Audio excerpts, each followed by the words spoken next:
اللہ تبارک و تعالی فرمائی یا ایها الذین آمنو اے ایمان والو کتب علیکم الصیام پتاسو باندې فرض کړی شوی دی روزې کما کتب علی الذین من قبلکم لکه څرنګه چې تاسو نه مخکې قومونو باندې فرض کړی شوی وي لعلکم تتقون شاید چې تاسو پرهیزګار شئ تقوا اختیار کې نو رمضان المبارک دا روزې د الله تبارک و تعالی د طرف نه پمون او تاسو لازم شوی دی او پدې کې اولین مقصد زمونږ او تاسو تقوا پیدا کیدل دي د ګنا نه پرهیز کول دي الله تبارک و تعالی د رمضان المبارک پدې میاش کې ډېر لوی فضائل او برکات اخودلی دي د ټولو نه اول حدیث مبارک تاسو ته ذکر کوم حضور علیه الصلاۃ والسلام فرمایي د رمضان المبارک درې عشرې دي اوله رحمت واوسطه مغفرة واخره عتق من النار د رمضان د درې عشرې پدې کې اولنې عشره دا د رحمت تا واوسطه مغفرة او دویم عشره دا د مغفرت او د بخنه دا واخره عتق من النار او اخر عشره د اور نه د خلاصي عشره دا نن د رمضان المبارک نهم تاریخ دی نهم روزه ده سبالا د دې اولنې د رحمت د عشره اخیری ورځ ده نن ما خامه پورې او بیا سبا اخیری ما خام روزه ماتي چې وشي نو دا یو شوا روز مونږ سره دی په دې اولنې د رحمت عشره کې بیا د دې عشرو خپل خپل دعاګانې اولیاء او علماء دین مونږ تاسو ته ښودلې دي اولنې عشره د رحمت په تیرېدو د باقی او څو لمحې پکې پاتې دي نو په دې عشره کې د الله نه ځان له رحمت غوښتل پکار دي نو د دې لپاره بهترین دعا کوم به وي رب اغفر وارحم وانت خیر الراحمین دا دعا په اولنې عشره د رمضان المبارک کې ډېر ویل پکار دي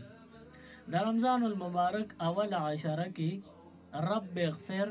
وارحم وانت خیر الراحمین دا ډېر ویل پکار دي د دین علاوه ک بندا نور څومره وظیفې کوي څونه وظایف او ذکرونه یې عادت ځان له جوړ کړي نو هغه دې جاری وساتي پرې دي نه خو سره دا یو وظیفه بل دې زیاته کی رب اغفر وارحم وانت خیر الراحمین بیا دین ورستو دویم عشره دا نو هغه کې چې کوم دعا پکاري نو هغه بدته ان شاء الله بیا راتلون کې بیان کې ویم بهرحال د رمضان المبارک په دې میاش کې ډېر لوی برکات او فضایل الله پاک اخودلې دي رمضان المبارک کې د انسان معمولی عبادت هغه ډېر ثوابونه بندل جوړي د ډېر ثوابونو باعث او ذریعہ ګرځيږي په رمضان المبارک کې که بنده ودوي خوب پکې کوي نو په دې خوب باندې هم الله پاک دل ثواب ورکوي حدیث مبارک کې راغلی دی چې کم روزدار بنده خاموش ناسوي خبره تر نه کوي نو دا خاموشي هم عبادت ته او د تسبیح برابر ثواب په ملاويږي یا یو مسلمان بنده دی روزدار دی او دی ودشو آرام کوي نو دا خوب هم د پاره د تسبیحات برابر ثواب لري چې بنده ودشي نو د سا اخلي یو سا بهر رو باسي بل سا دن بدن تزي نو دا سا چې اخلي راخلي د دې ساګانو د یو سا اغشتو په بدل د سبحان الله سبحان الله سبحان الله د دې تسبیحات او ثواب د الله ورکي فرشتو ته الله پاک حکم کړی دی چې زما بنده کله تسبیح وای نو د دې ثواب ورللی کا نو چې بنده ودشي نو الله فرشتو ته حکم وکي دا ساګانې ولا شمیره دغه مقدار سره تسبیحات ولا عمل نامه کې لیکه د دې برابر ثواب به ورکو او یو ځل سبحان الله چې بنده وي نو په دې به الله پاک بنده له صبر کوي نو حدیث مبارک کې راغلی دی بنده چې په اخلاص سره یو ځل سبحان الله وي نو الله پاک با په جنت کې د پاره یو اونا د میوه وکړي او هغه اونا به دومره غټه او لویه وي چې دغه د سوري لاندې تیز رفتار اس 1500 کاله مسلسل مزل وکي نو اس بستړي شي 1500 کاله به تیر شي خو دغه سایدار اونې سوري خلاص بنشي ختم بنشي نو عرض می دا کو چې د رمضان المبارک په خوب باندې هم بنده ته ثواب د تسبیحات برابر ملاويږي خدا دې دا مطلب نه دی چې بنده څنګه پېشمنیو کې نو د دې شو ماخام رو جماعتي لږه راپاسي نو د عبادت او ثواب شو خوب هم ضروری دی او عبادت هم لازمی او ضروری دی چې د دنا د شپې تراو په وجا د صحابیا شپه کې د پېشمنی په وجا د شپې خوب کې خلل راغلی او خوب نیمګړی شوی او کم شوی دی نو کدی سحر منځو بیا اشراق کې او داغې نه رستو یو څو غنټې آرام دی د پارو کې چې زما د شپې غ نیمګړی خوب په پورا کم نو دا خوب اوس عبادت ته کټول رزو دی او عبادت ته نه پځې پاتې شي فرض او تلاوت او ذکر فکر ارسته پځې پاتې شو ولې د دې ځوان روزه ده نه د دې روزي په وجه ټول رز ود دې نو د دې روزي اړو ثواب نکېږي چې کومه روزه د پېشمنی نه تر ماخام روزي ماتي پورې بندا په خوب کې تیر کړه نه د دې بنده د روزي غاړ اخلاص د خو ثواب یې سم ملونه شو علما چې کوم مطلب د احادیثو کې کم مراد راغلي دی نغه مقصد او مراد د حضور علی السلام دا دی چې کم بندا په روزه کې د خپل عبادتو د ټیمونو د وختونو نه علاوه زیاتی ټیمونو کې ودشي نو په دې خوب باندې هم الله د سبحان الله برابر ثوابونه ورکړي حدیث مبارک کې راغلی دی خامخا بنده چې ستړي شي نو دې به خوب کوي آرام وکړي نو حضور علیه السلام فرمایي چې کله بندا ودوي او د رمضان روزه یې نیولي نو چې دې کله را پاسي نو دغه وخت د لا فرشته راشي د سترګې غړولي نو دته आवाजو کې اې د الله بندا د کټ نه را پاسا پتا دې الله رحم وکي دا بندا د کټ نه را پاسي د فرشته دعا وسره شو دعا یې وته وکړه لیچې د کټ نه را کوزيږي نو لاندې دته پیزار پراتی نو هغه پیزار کې د خپې ورکی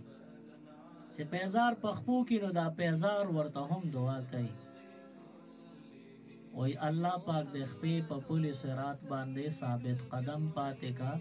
په پولی صراط باندې د الله د خپې قدمونه د خویدونه محفوظ وساته نو پیزار مو ته پروژه کې دعا وکړه چې پیزار پخپو شو د کټه را اودرې د را پاسې د پکټ کې بستر لاسه خورا پاتې شو نو هغه بستر او ته دعا کوي چې زه دې پرې خودم د الله د پاره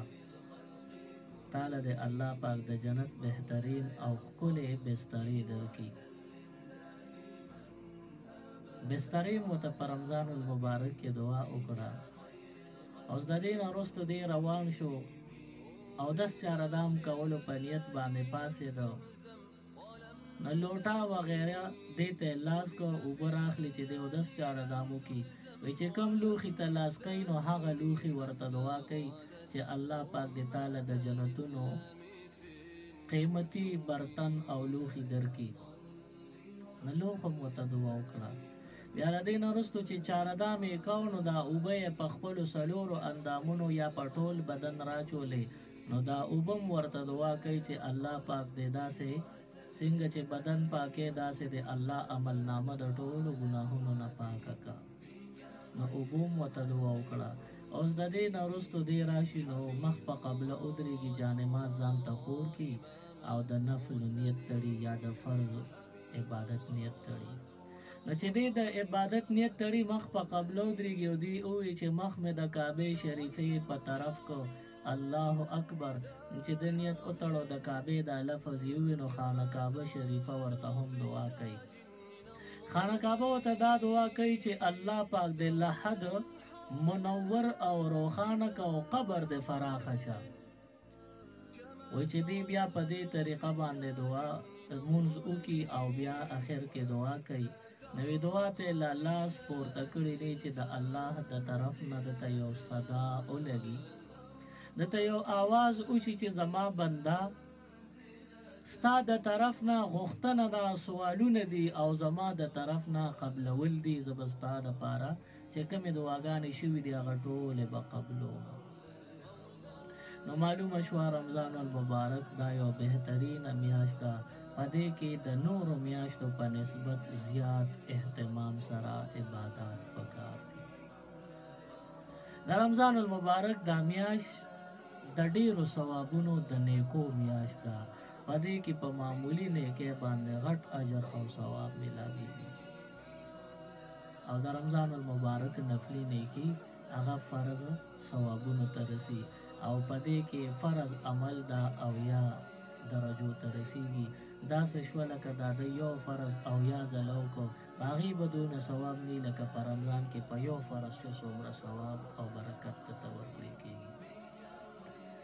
د رمضان المبارک د عباداتو خیال ساتل پکار دی او چرته په دې میاشت کې توهین درنه ونشي، د دې میاشتې په شان کې بې ادبي چانه ونشي. په رمضان المبارک کې که کوم بنده ګناه وکړله، د رمضان آداب پامال کړل، د رمضان څنګه چې نیکۍ غټې دي داسې د رمضان ګناه هم خطرناکه وي. په رمضان المبارک کې چې چا ګناه وکړله غټه، نو د دې ګناه په بدل کې الله پاک دله د تیر شوي کال ټولې نیکۍ بربادي کړي، ټولې نیکۍ وله ختموي. نو د رمضان المبارک د ګناه نه ځان وساتئ او د روژې د میاشتې د ګناهونو نه یره وکړئ، ځان ته ویروئ، ځان محفوظ کړئ. زموږ په عام معاشره کې غیبت یو داسې ګناه ده چې دې ته څوک ګناه نه وایي او دا څوک ګناه نه ګڼي. بنده چې غیبت کوي نو که ته ورته وایې چې تا غیبت وکړو دا ګناه ده، نو هغه وایي دا خو زه غیبت نه کوم، دا خو چې دا د چا په حق کې لګیا یم نو زه د هغه په مخ کې هم دا خبره کولی شم. نو چې دا د هغه په مخ کې کې نو هم اپې خفه کېږي او د هغه په غیر موجودګۍ کې کې نو هم د هغه څه صفت خو نه کې، خرابې خبرې هغه پسې کې نه پې خفه کېږي. نو چې په کومه خبره خفه کېږي چا ته په مخ یې وکړي یا چا پسې په شا وکړي، نو دا د ګناه او د غیبت برابر سزا به دې بنده ته ورکړل کېږي. غیبت کولو سره انسان ته هیڅ ملو نشي، خپلې نیکۍ صرف بربادي شي. علماو ذکر کړي دي وایي غیبت کوونکي بنده د ده مثال داسې دی لکه چې د سره یوه لینده وي او په دغه لینده کې د کاڼي په ځای باندې د خپلې نیکۍ ور واچوي، یو یو کاڼي په ځای یو یو نیکي اږدي او د لیندې ربړ راکاږي، نو چې کوم خوا یې وله مخکې هغه خوا نیکي اولي. چې دې بنده د چا په طرف باندې د غیبت گزار وکړو داسې شوه لکه د په لینده کې خپلې نیکۍ واچولې او د هغه عملنامې ته یې وویشتې. اوس ته ووایه چې د ده نه نیکۍ یو یو نیکي ته نه تله اخر کې دې به څنګه پاتې شي؟ خالص کنګال د نیکو نه پاتې شي. او د هغې بنده چې د ده یې غیبت کوو نو د هغې بنده ټول ګناهونه د ده عملنامه کې راشي. نو تاسو اندازو لګوئ غیبت کوونکي بنده ته په دې غیبت کولو فایده ملو شو که نقصان وشو. د غیبت کولو نه ځان ساتل پکار دی. دې سره روژه هم سختېږي، اوږدېږي او د روژې ټول ثواب برباد او عبث شي، ضایع شي. یو حدیث مبارک کې واقعا نقل شوې ده، حضور علیه السلام لا اطلاع راغله دغلته فلاني ځای کې 2 زنانه دي او روژه و د رمضان او هغه روژه په ډیره زیاته اوږده شوې او سخته شوې ده او روژه په دومره سخته شوه چې قریبه ده چې د دې روژې د وجې نه مړې شي. حضور علیه السلام حکیم انسانو، الله وله ډیره پوهه ورکړې وه. خوا کې یوه پیاله پرته وه هغه صحابي له ورکړ لاړ شه هغه زنانو له دا پیاله ورکړه چې په دې کې قی وکړي. هغه زنانو چې څنګه اوقې وواله هغه پیاله کې د غوښې تازه کچا بوټي راوغورځولې، الټه نه وي هغه د غوښې کچا بوټي وي. حضور علیه السلام لا دغه صحابي هغه د زنانو الټه په هغه پیاله کې پیش کړي او حضور علیه السلام ته دا صحابي وی په الله قسم دغه زنانو خو پېشمنی کې دا خوراک نه کړي، غوښه خو نه ده خوړلې او د دوی په دې اوس الټو کې دا غوښه د کمراله. نو حضور نبی کریم صلی الله علیه وسلم وته فرمایل وی په حقیقت کې د خلکو غوښه په پېشمنی کې نه ده خوړلې، خو غیبت یې کړی دی او غیبت داسې دی لکه د یو مسلمان مړ ورور بدن نه غوښه شوکې او خوري. نو غیبت خو اسم سنگین جرم او سنگینه عظیمه ګناه ده. بیا په رمضان کې وړه ګناه مغټیږي، نو د رمضان د ګناه نه ځان د غیبت نه په خاص طور ځان ساتل پکار دي. داسې ډېر ګڼ شمېر ګناهونه زموږ نه کیږي، خو دا غیبت مې ځکه خاص طور باندې یاد کړ چې دا غیبت څوک ګناه نه ګڼي. په هر مجلس کې خامخا څه ناڅه غیبت به خامخا کیږي. بیا هغه خلک هم ځان داسې غني وي زما غیبت خو د ګناه زما د غیبت نه ده شوی، زما د غیبت ګناه ځکه نه ده شوی چې ما خو اورېدلې دي، ما خو ویلي څه نه دي چا پسې، ما خو چا پسې غیبت نه دی کړی، چا پسې خبرې مې نه دي کړی. نه دوی ځان پاک ګڼي د ګناه نه. نور احادیثو کې راغلي دي وی غیبت کوونکي او غیبت اوریدونکي دواړه داسې ګناهګار دي چې لکه د مړ ورور د بدن نه غوښې روشو کوي په خوله کې او ویې خوري. نو غیبت یو خطرناک عمل دی او دا روحاني مرض دی. څنګه چې په بدن کې کینسر یو خطرناک بدني مرض دی، د دې نه انسان ته صحت نه ملاویږي، زیاتره انسانان د دې نه مري. دغه شان دا غیبت دا روحاني مرض دی او د دې نه بیا څوک رغیږي نه. د کینسر د بدن د بیماری نه بنده مړ کیږي، د قبر کندې ته رسي او د روحاني امراضو نه انسان روحاني طور مړ کیږي، د دوزخ کندې ته رسي. نو غیبت یو داسې مرض دی لکه بدن ته چې څنګه کینسر لګي، نو دا غیبت داسې نیکو اعمالو ته کینسر لګېدل دي، د دې نه ځان ساتل پکار دي.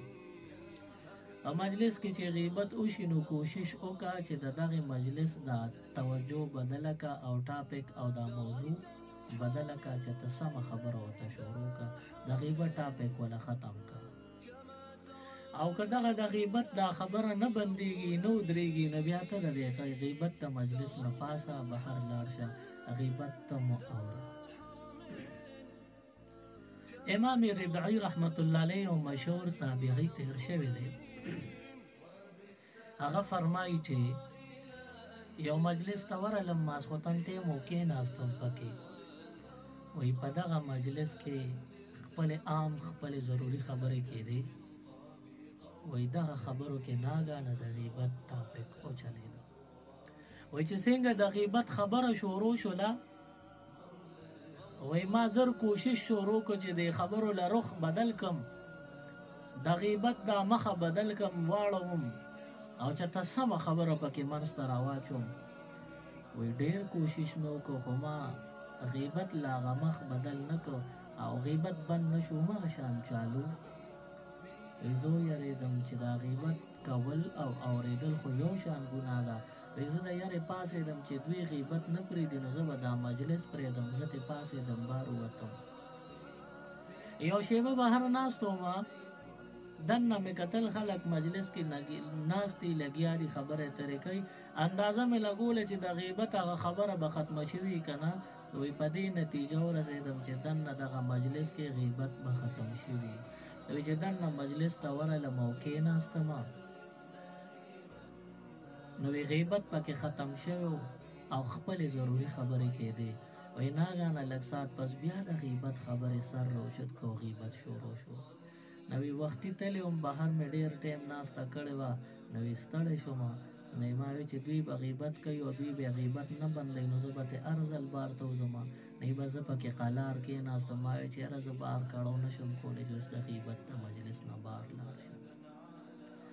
کړاو د وجې نه بار لا نړم غیبت مې واورېده وی مجلس ختم شو شپې له کور ته لاړم وی شپه کې خوب وینم چې یو تور پهلوان بنده دی او هغه سره یو پتنوس دی او هغه پتنوس کې د پاسه په صادر دی هغه صادر وی زما خواله دغه پتنوس یې راوړو او صادر یې ترنه لرې کړ او په هغې کې توره سخا شوې مرداره بدبوداره غوښه ده غټې غټې ټوکړې قطرې دي او ما ته وی چې دا غوښه وخوره دا بزرګ فرمایي وی زه په خوب کې یریدم چې دا غوښه د سخا مرداره په ما خوري نو دا خو حرام ده وی ما ورته وی چې دا د څه غوښه ده وی راته وی چې دا د خنزیر غوښې دي وی ما ورته وی چې توبه وباسه د خنزیر غوښې ته په ما خوري په مسلمان باندې دا مرداره غوښه خوړل حرام دي زه څنګه د خنزیر غوښې وخورم وی راته وی چې خیر دې که ته یې خورې او که نه زه یې درله په زور خوله کې در کوم خوله وازه که چې دا در واچوم وی ما دا غاښونه دا جامې کلکې وروستې چې که دې په زور ما له خوله کې دا غوښې راکوي نو دا مرداري د دې نه دومره څښا بوی خیږي دا خو به زما اړه خراب کړي ما خوله او غاښونه کلک بند کړي جامې مې کلکې وروستې دي چې که دې په زور هم راکوي زه یې خولې ته کوم نه وی که زه شم او که دغه پهلوان بنده شو وی په زور زور باندې راله خوله کې یو قطره راټومبله دومره ډېرې غوښې را باندې وخوړه چې هغه پتنوس تش شو او د هغې غوښو خولې کې راکولو د وجې نه ما باندې الټۍ ولګېدې وي خوب کې ما الټۍ کولې زړه راته خراب شو او بده ذایقه خرابه ذایقه مې خوله کې پاتې شوه وی د ډېرې یرې د وجې مې کټ کې ټوپ و او نیغ کېناستم وی شکرونه مې ایستل چې خدای پاکه شکر دی چې دا خوب دی ښه ده چې دا ویښه نه ده که دا په ویښه چې زما به څه حال دغه بزرګ امام ربعي رحمت الله علیه فرمایي وی زما د دغه خوب لیدو نه وروستو چې کله به د خوراک ټیم راغی او ما به د خوراک یوه نوړۍ پورته او خولې ته واچوله نو وی زما په خوله کې هغه خرابه ذایقه به راتله هغه خراب بدبویي هغه په ما لګېده وی یوې میاشتې پورې د دې خوب د هغې څښا غوښو د خوړو هغه اثر په ما چې به یوې میاشت پورې څه خولې ته کړل ما باندې به هغه څښا ذایقه او څښا بوی لګېده د هغې د وجې یوه میاشت ما سم په مړه ګېډه خوراک نه دی کړی دا غیبت ته الله پاک چې انسان له تنبیه ورکوي نو کله کله خوب کې ورته وښایي چې دا غیبت دا یو داسې سنګین او عظیم جرم دی چې د دې په وجه داسې ګناه ده چې انسان ته به په آخرت کې دا عذاب داسې ملاویږي لکه چې دې بنده په دنیا کې ادم خور وي سړی خور وي د بندیانو نه غوښې شکولي او خوړلي نو د دغې انسان چې څومره عذاب او سزا دا به د غیبت کوونکي او غیبت اورېدونکي بنده له الله ورکوي نو د غیبت نه په خاص طور ځان وساتئ غیبت اسم ګناه ده او په رمضان المبارک کې نورم غټه ګناه وي او روژه پې سختېږي نیکۍ پې بربادېږي نو غیبت باندې چاله په لاس څه نه ورځي نو غیبت نه ځان ساتل پکار سړی بیا هم کله سود سودا پسې بهر وځي نو پام یې بدل شي نو کله کله ضروري خو نه ده چې دی به غیبت وکړي خو دا زنانه کورونو کې ناستې نو خامخا چې ته یو ګاونډی ځان ته سملولي او د هغې په سر باندې غیبتونه کوي چې ته د چا د څو خواښې وي نو د انګور غیبت به کوي انګور به نو د خواښې په غوښو به نه مړېږي داسې به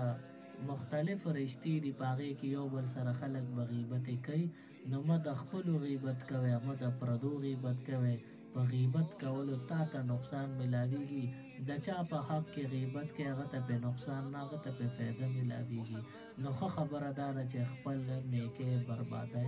نو هغې نه ځان وساته د نیکو د بربادولو نه پرهیز وکړي د رمضان المبارک میاشت په دې کې انسان له الله ډېرې نیکۍ ورکوي نو په غیبت یې څوک څه له بربادي کړي نو د غیبت نه به ځان وساتئ او د قرآن تلاوت به ډېر په آداب او احترام سره وکړي چې بنده په قرآن کې او په ذکر فکر او تلاوت او نوافلو کې وخت تیر کړي درود شریف ډېر وي استغفار ډېر وي په داسې ښکلې طریقه باندې چې روز تېره کړي نو بیا د روژې ماتي په وخت کې د ده دعاګانې الله قبلوي د روژې ماتي په وخت کې دوه عملونه کول پکار دي چې بنده روژې ماتي له څومره تیاری کړي نو دا دومره ډیري چې د کور کې په تیاره مېلمانه له سته راشي نو دغه د روژې ماتي تیاری هغوی ته هم کافي کېږي. په روژه کې د روژې ماتي نه مخکې د هر چا د خوراک حرص ډیري چې زه به دا خورم زه به دا خورم، خو چې بیا روژې ماتي ته کښېني نو بیا معمولي محدود خېټه د څه ډېر خوراک پکې راځي نه. هغه نور خوراکونه هسې پاتې شي ضایع شي نو یا خو وغورځېږي یا چرګو چرګانو ته واچولی شي یا سارو ته واچولی شي یا بارسپو ته واچولی شي. عرض مې دا کو چې د روژې ماتي په وخت کې د هر چا په دسترخوان باندې درې څلور قسمه ترکارۍ پرتې وي، سالن پروت وي، مختلف د الله پاک ویړیا رحمتونه او نعمتونه په دسترخوان پراته وي. نو په دغه وخت کې انسان د اندازه ولګوي چې زما په چم گاونډ کې څوک غریب خو به نه وي. که زما په چم گاونډ کې غریب وي چې د هغه د روژې ماتي د یوې نوړۍ وس هم نشته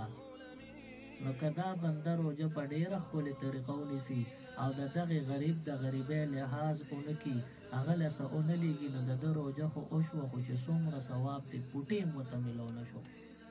د رمضان بابرکته میاشت کې چې کومې نیکۍ دي هغه سم ورته میلاو نه شو، هسې ځان یې ستړی کړ. نو په خپل چم گاونډ کې د روژې ماتي نه مخکې یو نظر وکړه، لږ سوچ او فکر وکړه چې زما گاونډ کې داسې څوک کمزوري دی چې هغه به د روژه ماتي انتظام نه وي کړی. چا چې چاله د روژې ماتي دپاره یو ګوټ اوبه ورکړی یا یو قجوره یې ورکړه نو د دغې بنده د قبولې شوې روژې چې څومره ثواب دی دا دا چا چې قجوره یا ګوټ اوبه ورکړي دل هم الله ورکوي. د هغه د روژې ټوله ورځ چې څومره خواري کړې ده د هغې ثواب دی بنده له په یو ګوټ اوبو په یو قجوره باندې الله ورکوي. نو د خلکو د روژه ماتي دپاره تاسو د چا غریبي وي که نه خو خلکو له ولېږئ چې ستاسو په خوراک د چا روژه ماتي وشي نو په هغې به د هغه د روژې پوره ثواب د هغه هم وشي او تاله هم الله مفتو کې ثواب درکړي. نو خلکو له په روژه کې ډېر ډېر څیزونه تقسیم کې ولېږئ. کله چا نور د پوره مړښت دپاره وس نه کېږي چې چا له دومره خوراک ولېږي چې د هغوی د ټول کور پې بندوبست وشي نو کم از کم یو قجوره دوه وکره ولېږه، یو پیکوړه دوه که کور تیار شوي هغه وکره ولېږه، که نور څه نه یو ګیلاس شربت یا پی وکره ولېږه. او که چا لسي کړي شوملې کړي نو په دې لسي او په شوملو هم د هغې روژې ثواب درته میلاویږي. ته څه ناڅه نیکي وکړه په زړه کې اخلاص پیدا کړه نو چې ته معمولي نیکي مو کې تاله د هغه د پوره روژې برابر ثواب درکوي. او هغه چا چې ستا د خوراک باندې روژه ماته کړې د هغه خپل ثواب هم نه نیمګړي کېږي، د هغه هم پوره ثواب وشو او تاله الله مفتو کې د هغه ثواب هم درکړي. او دا ځان چې بنده رستو کی او بل د ځان نه مخکې کی د بل د خوراک رعایتو کی نو په دې باندې الله د دنیا او د آخرت خوشاله ورکوي. یو کمزور او ضعیف روایت کې راغلی دی د حضرت علی رضی الله تعالی عنہ دو ماشومان بچی دي حسن او حسین. دا د حضور علیہ السلام هغه نیازبین وسی دي چې حضور علیہ السلام به په شونډو ښکلول او چې کله حضور علیہ السلام به په سجده پرېوته نو دا ماشومان به رالل نوسي راولل نو یو به هم په شا باندې سور شو کې به ناسته بل به هم کېناسته.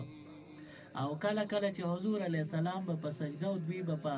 حضور علیہ السلام باندې د پاسه کېناستل نو چې نورو صحابو به د حضور علیہ السلام نه دا ماشومان خوا کول نو حضور علیہ السلام د مونځ نه پس به ورته وي دا ما ته په ماشومان چې په ما په ملا ناست دي ما نه ما خوا کوې دا زما نیازبین وسی دي دوی باندې زه خوشحاله یم. کله کله روایاتو کې راغلي د حضور علیہ السلام د سجدې په حالت کې دا واړه به کېناستل په شا باندې نو حضور علیہ السلام به ورته سجده اوږده کړه چې دا ماشومان وکوشو نو سجدې نه به سر مبارک پورته. نو د حضرت فاطمه رضی الله تعالی عنها او د حضرت علی رضی الله عنه اولاد د حسنین دوی یو ځل بیماران شو او د دوی دا بیماری دومره زیاته شوه چې علاج وغیره وشو، دوی ته صحت نه ملاوي، د تکلیف زیات شو. د دې په دې تکلیف باندې فاطمه بیبي او حضرت علی رضی الله تعالی عنہ نظر او منښت وکړه. دا منښت وکړه چې زما دا ماشومان الله صحت یاب کی، دا بیماری ته نه لري کی او زر تر زر جک جوړ شي، نو مونږ به درې روزې نظر نیسو، بطور نظرانه درې روزې به نیسو. ندی حسن او حسین رضی الله تعالی عنهما د دوی په دې بیماری باندې مور پلار منښت وکړه. قدرت ته ګوره، د دوی دا بیماری الله ښه کړه، شفا ورته الله ورکړه. نو اوس حضرت علی رضی الله تعالی عنہ خپلې بیبي فاطمه بیبي ته وفرمایل، وایي مونږ منښت کړې ده چې دا ماشومان الله ښه کړي، نو به طور نظرانه 2 روزې به نیسو، 3 روزې به نیسو. چې دا ماشومان شفایاب شو، صحتیاب شو، نو اوس به هغه 3 روزې ونیسو د نظر. نو فاطمه بیبي او حضرت علی رضی الله تعالی عنہ روزه شروع کړه. ماښام روزې ماتي د پاره کور کې خوراک نو. نو حضرت علی رضی الله تعالی عنہ لاړ، یو يهودي داغه نه لږ شان غلا قرض وغوسته، مال الله پیسې راکړي، نو زه به یا پیسې تا ته واپس کوم یا که غله راته ملو شو تا ته به غله واپس کوم. هغه يهودي والا دومره غله ورکړه چې د دې فاطمه بیبي او د حضرت علی رضی الله تعالی عنهما د دې دواړو د پاره به کافی وي. مازیګر ټیم د فاطمه بیبي کر سالن وغیرہ نو چې روزه ماتي پیو کی، صرف آغا غلا او تملو شو، نو میچنه باندې آغا غنم یا اوربشي میده کړې اوړی کړل، هغې نه روټۍ پخې کړې. دې ټیم کې د مسجد نبوي نه اذان وشو، د ماښام روزه ماتي کېده. نو فاطمه بیبي عادت و چې د حضرت علی رضی الله تعالی عنہ نه بغیر به خوراک نه کو. نو حضرت علی رضی الله تعالی عنہ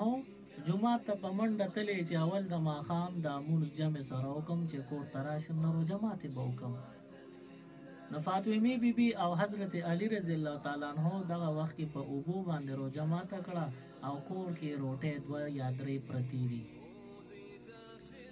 چې کله حضرت علی رضی الله تعالی عنہ راغی، خاورو کې کېناسته په کور کې په ځمکه باندې او روټۍ ته چې څنګه لاس کاو، نو دغه وخت کې دروازه وټکېدله. حضرت علی رضی الله عنہ بهر راغی چې وی قتل نو بار یو ماشوم دی، ورته وی چې زه یتیم یم او د خوراک کاک تنظیم را سره نشته، زه اوږې شوی یم او کور کې روریان دي، هغه ماشومان دي، هغه اوږې دي، نو د الله په نوم باندې که څه تاسو کړی دي نو موږ له حضرت علی رضی الله تعالی عنہ راغی د فاطمه بیبي مخې ته چې کومې روټۍ ګرمې درستخان کې پټې پرتې وې، نو هغه روټۍ اوچتې کړه. فاطمه بیبي ته وفرمایل، وی زموږ نه زیات مستحق یو یتیم دی چې په کور کې د ګټې وټې څوک نشته چې د بهر نه سرادن نه کړي او ماشومانو له د خوراک انتظام وکړي، نو زموږ نه زیات محتاج ماشوم میلو شوی دی، نو دا خوراک هغه له ورکوم. فاطمه بیبي ورته لبیک ویلی دی او خپل خاوند حضرت علی رضی الله تعالی عنہ ته ویل دغه خوراک ورکا، مونږ به گزاره وکړو. حضرت علی او حضرت فاطمه دوی دغه روژه ماتې په اوبو باندې وکړو او د خوراک دپاره هېڅ انتظام پاتې نشو، کومه روټۍ هغې یتیم له ورکړو. او شپه کې بیا د دویمې روژې دپاره نیت یې وکړو. په سبا د روژې ماتې نه مخکې د مازدیګر په ټیم کې هغې یهودي له تلې وی لږه غله نوره راکړه او چې ما ته پیسې یا غله ملو شي تا ته به زه واپسې وکړم. هغه یهودي نوره غله ورکړې ده. فاطمه بیبي د پرون په شان میچن باندې اوړه کړي دي او روټۍ ته پخې کړي دي. علی رضی الله عنہ بیا ماښام مانځه دپاره جومات ته تللی چې واپس راغی او روټۍ ته څنګه کېناسته، روټۍ ته یې لاس کاو. دغه ټیم کې بیا دروازه ټکېدلې ده، بهر راوتلی دی. وی کتل یو مسکین او فقیر بنده دی، سوال کوونکی د الله په نوم راله سره کې غرمه مې خوراک نه دی کړی او تیر شوه روز داسې نهر ګرځمه، که تا سره څه وي نو مهرباني وکړه ماله راکړه. حضرت علی رضی الله تعالی عنہ د فاطمه بیبي د مخ نه په دویم روزه ماتي کې ماغه خوراک هغه روټه روچتي کړي دي د مسکین له ور کړي دي وای دا د الله د پاره فقیر دی مسکین دی نو دا مستحق دی د الله د پاره د لور کوم فاطمه بیبي او فرمایل نو بننم گزارو کو په اوبو به گزاره کو روزه به ماته کو او سبا د پاره بیا الله شته سبا شپه کې بیا د درې مې روزې د نظر نیت کړی دی سبا بیا ماښام د روژې ماتې نه مخکې هغې یهودي نه نوره غله راوړې ده او هغې بیا فاطمې بیبي تیاره کړې روټۍ ترې پخ شوي دي او حضرت علی رضی الله تعالی عنہ جومات ته ماښام تللی چې واپس راغی روټۍ ته کېناسته بیا دروازه ټکېدلې د حضرت علی بهر راغی ویسو کې نو بهر یو سړی ولاړ دی ورته وایي زه داسې فقیر یم چې قیدي شوی یم د مسلمانانو په قید کې راغلی یم نو تاسو مسلمانانو له چې په قید څوک راشي او نهر نو تاسو له روټۍ نه ورکوئ نو حضرت علی رضی الله تعالی عنہ ولا د کور نه هغه روټۍ راویستې وایي دا د مسلمان د عزت دپاره او د الله د رضا دپاره دا روټۍ ورکوم چې دا قیدي ونه وایي چې مسلمانان په خلکو سختې تېروي حضرت علی رضی الله تعالی عنہ درې شپې ورځې مسلسل سره د فاطمې بیبي نهر باندې روجې نیولې دي سیوای د اوبو نه خولې ته نور څه نه دي اچولې په دغه وخت کې حضور علیه السلام کرا فاطمه بیبي راغلې ده او یا حضور علیه السلام فاطمه بیبي کرا راغلې ده چې کله حضور علیه السلام وکتل فاطمه بیبي د ماښام مونځ کوي او د عشاء مبارکې د ډېرې لوږې د تکلیف د لاسه راټیټه ده نو حضور علیه السلام چې د دې په مخ مبارک د لوږې آثار ولیدل ځان ته راجوخته کړه ښکلې کړه او د الله نه سوال وکړه یا الله زما اولاد ستا د رضا دپاره نهرې تېروي فورا آیتونه د سورة الدهر اوم نمبر آیت تاسو وګورئ یوفون بالنذر ويخافون تر اخره پورې پدې کې د یتیم او پدې کې د مسکین او پدې کې د اسیر یعنی د قیدی هغه سره په خپل ځان لوګه تیرول او غوي سره نیکی کول او رزق ولا مهیا کول دغه ذکر شوی دی چې الله فرمایي چې زبر داسې بندیان چې زما د رضا د پاره خپل ځان رستو کوي او د بل لوګه پوره کوي ضرورت پوره کوي نو دا خلک به ځان ته نږدې کوم په دنیا او آخرت کې کله هم په تکلیف غم او خفګان پریشانی را نه ولما نو معلومه شو چې مونږ او تاسو په روژه ماتي کې د خپل چم گاوند د غریبانانو خیال وکړو زمونږ په درستخان باندې بېسیاره نعمتونه د الله پراتی نو که یو نعمت مونږ راوالو د الله په نوم د بل په درستخان باندې کیدو بلې اخري نو په دې باندې به څومره لوی ثواب ملو شي روایاتو کې راغلي دي وای حضرت داود علیه السلام کور ته راغی او خپل خادم ته او فرمایل وای ډېر زیات اوږې یما او د لوګي د لاس راته تکلیف دی کور کې کس خوراک وینو زر تر زر را لرا چې خلی تا کم هغه خادم تل د حضرت داود علیه السلام له تسلی ورکړې صاحب لږ انتظار راتاو کا یو څو منټه کې تیارو مو تعالی در کوم حضرت داود علیه السلام انتظار کوي او دغه خادم تل د غوخه د مخ کې نه خوري نه کړي پخه کړي وا صرف تړکا وغیرہ وته کولو چې هغه غوخه تیار شو د حضرت داود علیه السلام مخې ته کې خودله وی حضرت داود علیه السلام چې څنګه لاس کو غوښې نه نوړی پورته کوله بهر دروازو ټکېدله بهر په منډه راغلی دی او هغه دروازې بهر چې وکتل یو بنده ولاړ دی چې غریب دی او د لوږې نه بد حال دی داود علیه السلام ته وی دی غون کلي کې وګرځېدم چا هم را باندې رحم ونه کړو ته راته نیک بنده ښکارې تاله راغلی یم که تا را باندې رحم وکړو د لوږې نه راپروزم که تا څه خوراک راکړو حضرت داود علیه السلام راغی کوم رکیبې کې چې خادم ورته تیاره غوښه ایښې وه نو هغه ټوله غوښه نوړی هم ترې نه وه پورته کړې ټول یې راواخیسته او بهر هغه سوالګري غریب فقیر مسکین لی ورکړل په دې باندې دا خادمه ډېره خفه شوه داود علیه السلام ته وی د الله محبوبه چې تاله دا تیارې ما وکړو نو ته خو هم د لوږې نه په تکلیف کې وې دا خوراک به تا کړو هغه له نور به مې څه ورکړي نو داود علیه السلام ورته وفرمایي زه هم اوږې وم هغه هم اوږې دی که ما خوراک کړی و خېټې ته تللی نو د هغې نه به بل څه جوړېدل او که دغې سوالګري له مې ورکړه هغه وخوړه نو زما دپاره د هغې خوراک نه بل څه جوړ شو دا د الله خزانو کې جمع کېږي نو زما دپاره دا افضله ده چې زما د مخې نه خوراک څوک والي یو فقیر بنده ته ورکړي کی نو دا بخوي. نو تاسو هم د ماښام روژې ماتي نه مخکې په چم ګاونډ کې د خپلو غریبانانو خیال وساتئ. په دې دومره بهترینه احسنه او ښکلې طریقه باندې چې د رمضان دا یوه روژه دې ونیوله، نو بیا د روژې ماتي په وخت کې حدیث مبارک کې راغلی دي، وایي الله پاک د مؤمن بنده چې روژه یې وي په صحیح طریقې نیولي، د دې بنده د روژه ماتي په وخت کې یو نه یو سوال خامخا قبلیږي. نو یو نه یو سوال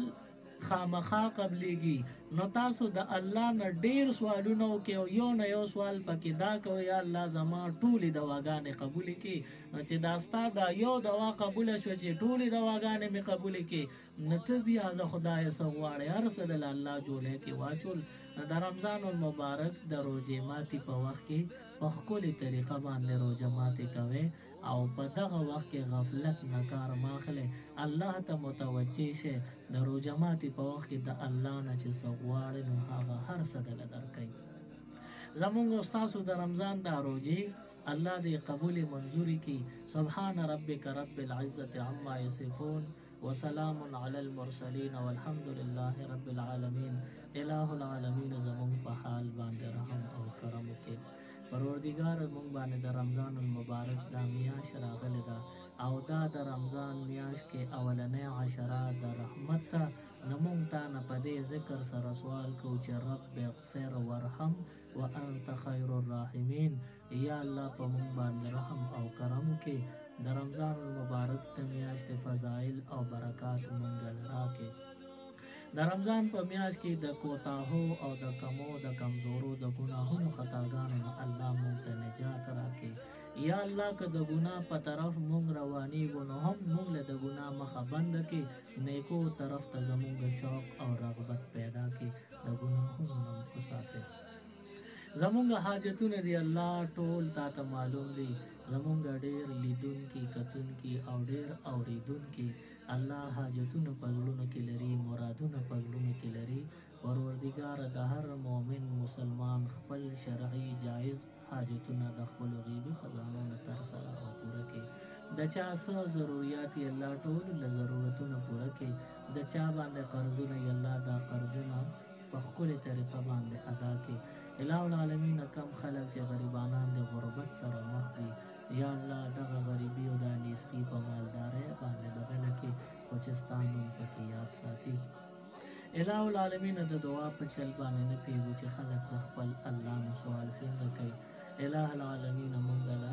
هغه خیر راکړي کوم چې ستا حبیب تا نه غوښتی دی، هغه شر فتنې فساد نه مونږ ته امن راکړي کوم نه چې ستا حبیب پناه غوښتې ده. د دنیا او د آخرت خوشحالۍ زمونږ د ټولو نصیب کړي. د دنیا او د آخرت کامرانۍ کامیابۍ زمونږ د ټولو نصیب کړي. د دنیا او د آخرت شرمندګۍ رسوایۍ نه مونږ ته نجات او امن راکړي. یا الله زمونږ ژوندي وبخښي، زمونږ مړي وبخښي. پروردګار کم خلک چې بیماران دي شفای کامله عاجله د نیک عمل لپاره ورکړي. کم خلک کورونو کې وي، اسپتالونو کې وي، لوی وي که واړه وي، خو چې څومره خلک بیماران وي خدای پاکه شفای کامله عاجله د نیک عمل لپاره ورکړي. الہ العالمین کم خلک چې وفات شوي قبرونه ګل و ګلزار او د جنت باغچې وګرځئ. د رمضان المبارک د دې میاشتې فضایل او برکات د دغې ټول اهل اسلام مردگانانو قبرونو ته داخل کړي. خصوصا زما والد محترم په دعا کې یاد کړي الله مغفرت د ټول نصیب کړي او قبرونه د ټولو ګل ګلزار د جنت باغچې وګرځي. کومو خلکو چې دعاګانې غوښتې دي، بعضې هلکانو د خپلې صحیح او شرعي رشتې لپاره د دعا درخواست کړی دی. الله چا چې د دعا درخواست کړي الله هر چا له خیر او برکت او خوشحالۍ ورکړي. څوک چې قرضدار دی الله قرضونه ختم کړي. الہ العالمین زمونږ شرعي جایز ارمانونه خواهشات پوره کړي. د ګناهونو نه مونږ ته امن او نجات راکړي. په آخر وخت کې په ژبه دا کلمه راوړئ چې لا اله الا الله محمد رسول الله صلی الله علیه وسلم.